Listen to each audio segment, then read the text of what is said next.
आज आम जाना समास कौन समास क्या कहुए समास केते प्रकार समास नाम सम अस गय अर्थात समास होची एकपदीकरण।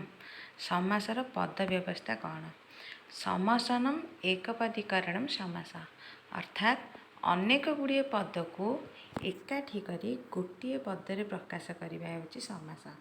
समस्यते अनेक पदमिति समास अनेक पद को एक पदरे प्रकाश करने को कहुए कौन वृत्ति बा समास। समासर अनेक पद मिलित हो एक पदरे परिणत होते से पद मान पृथक कर वाक्य आम जो दर्शाइबा ताको विग्रह वाक्य बा व्यास वाक्य बोली कहुए। अर्थात अनेक गुड़े पद को मिसेक आम जो गोटे पद सृष्टि करुचे ताको आम वृत्ति बा समास कहवा।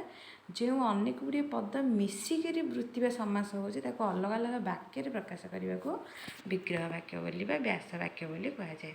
आम उदाहरण देखिले बुझीपर। उदाहरण होची देश सेवक अर्थात देशस्य सेवक देशर सेवक जीए से देश सेवक। एठी विग्रह क्या कहवा वृत्ति अर्थबोधक वाक्य विग्रह देशस्य सेवक ये दुईटी पद मिसिक देश सेवक है। तेणु देशस्य सेवक को आम विग्रह वाक्य बा व्यास वाक्य बोली कहवा।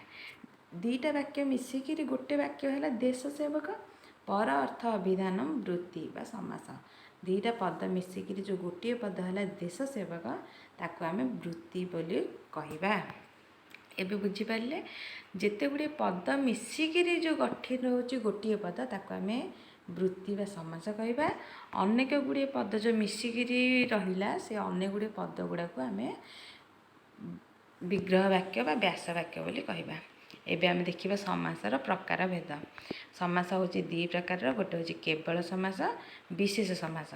विशेष समास होची 6 प्रकार अव्ययभाव समास तत्पुरुष समास कर्मधार द्वंद्व समास बहुव्रीहि समास कर्मधारय समास द्विगु समास।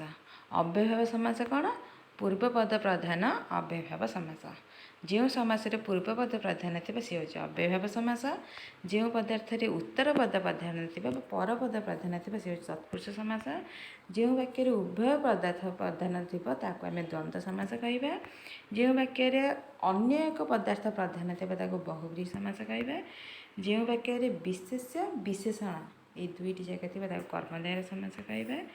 संख्यावाचक समास को दीर्घ समास बोली आम कहवा। धन्यवाद। आज आम जान समासर प्रकार भेद।